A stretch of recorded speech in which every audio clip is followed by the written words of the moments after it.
most civilized people are out of touch with reality because they confuse the world as it is with the world as they think about it, talk about it, and describe it. For on the one hand, there is the real world, and on the other, a whole system of symbols about that world which we have in our minds. These are very, very useful symbols. All civilization depends on them. But like all good things, they have their disadvantages. And the principal disadvantage of symbols is that we confuse them with reality, just as we confuse money with actual wealth. And our names about ourselves, our ideas of ourselves, our images of ourselves with ourselves. Well, the first thing I think you need to understand is that these people that you're comparing yourself to, you don't really know very well. What that means is that you see their shiny outside, but you don't see the reality of their life. You know, maybe you're in California, see someone speeding down the road in a convertible Porsche, and you think, oh man, what a lucky bastard. And the truth of the matter is that he's thinking about wrapping his expensive sports car around the next cement pillar that he comes close to. You know, you can't tell, and people have hard lives, and even people who are comparatively fortunate have hard lives. And so the ideal that you're observing that makes you jealous and resentful is in large part an illusion that's created by your own mind. My number one competition is me. It's always you versus you. You got to be the one to get up every morning, be disciplined, put in the consistent daily hard work, because that gains success. No coach, no trainer, no mentor, no boss can do it. You versus you. In order to have unbelievable choice and options in your life, in your pursuit of your dream, you must eliminate them. You must shrink your focus down to one thing, one business, one focus at one time, and master it and get great at it for an extended period of time. The irony of life is that the more you shrink your options in pursuit of your dream, the more it'll open them up in your life later. What are the things that are stealing your focus? Who are the people that are stealing your focus? And begin to eliminate these distractions. Get laser focused and obsessed on what you want. Be starving and hungry to get it. Be desperate to get it. The combination of desperation and hunger with laser focus over an extended period of time is the formula to be great at something. You should be grinding and you looking at the score. The score is what it is. The score ain't about to change because you looked at it. Keep playing the game. Keep grinding. Keep working. And that other stuff will take care of itself. And let me tell you something. I don't know if I'm number one or not, and I won't know. I won't go look at that list. Why? Because I'm too busy grinding. And some of you should be busy practicing, and you're staring at yourself in the mirror. And many of you cannot get to your level of success. You cannot get to dominance because you are worried about everything that's coming in your ear, guys. You gotta learn to kill the noise. Who cares what they say? Dominance. Who cares what they think? Dominance. Listen to me, nothing succeeds like success. You want to kill your haters. You want to shut them down. You want to kill the noise. Nothing succeeds like success. And I'm telling you, if you can learn to kill the noise and dominate your space, your lane, stay in your lane. I dare you to stand up for yourself. I dare you to dominate your space, your world, and to leave a legacy.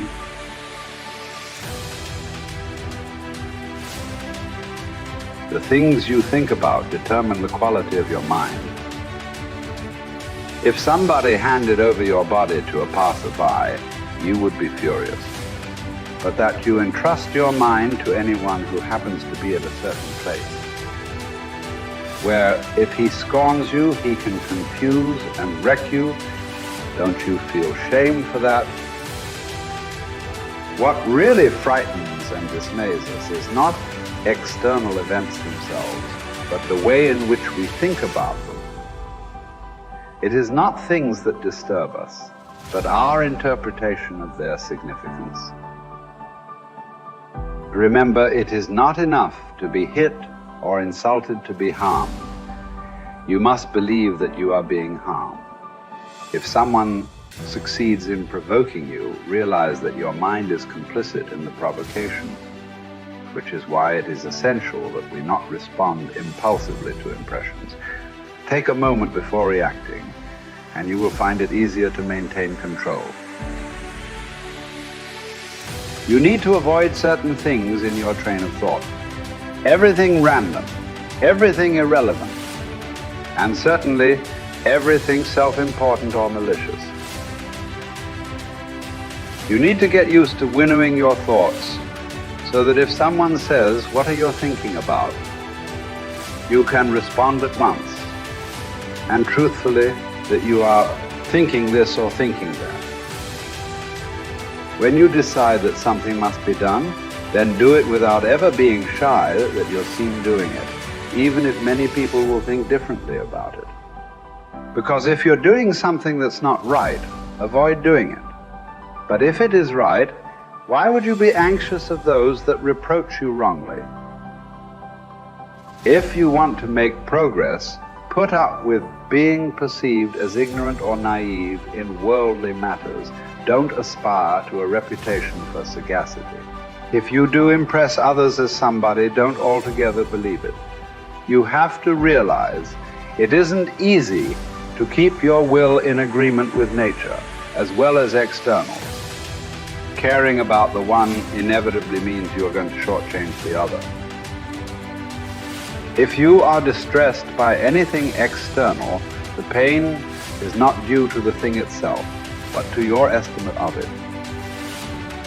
And this you have the power to revoke at any moment. Remember to act always as if you were at a symposium. When the food or drink comes around, reach out and take some politely.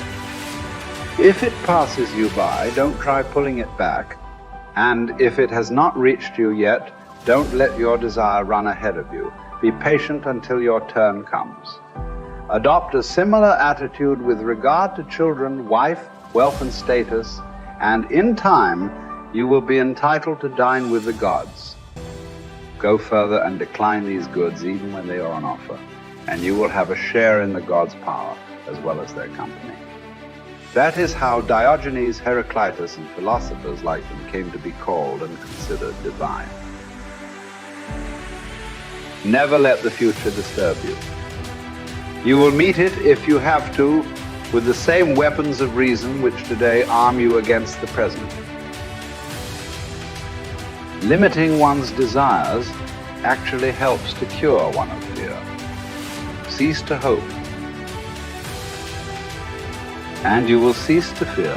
Widely different as fear and hope are, the two of them march in unison like a prisoner and the escort he is handcuffed to.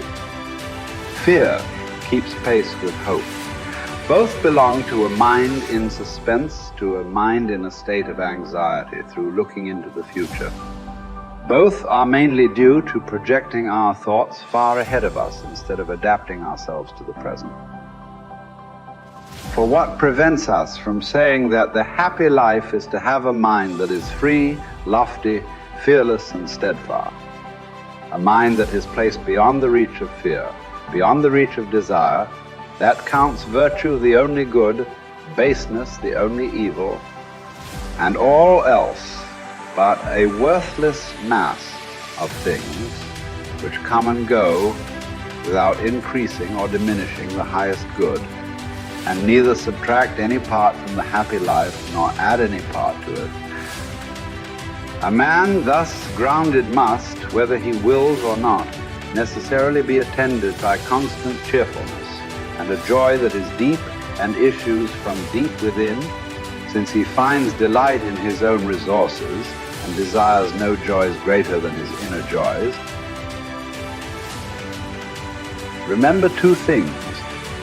One, that everything has always been the same and keeps recurring, and it makes no difference whether you see the same things recur in 100 years or 200, or in an infinite period.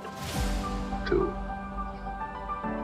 that the longest lived and those who will die soonest lose the same thing. The present is all that they can give up.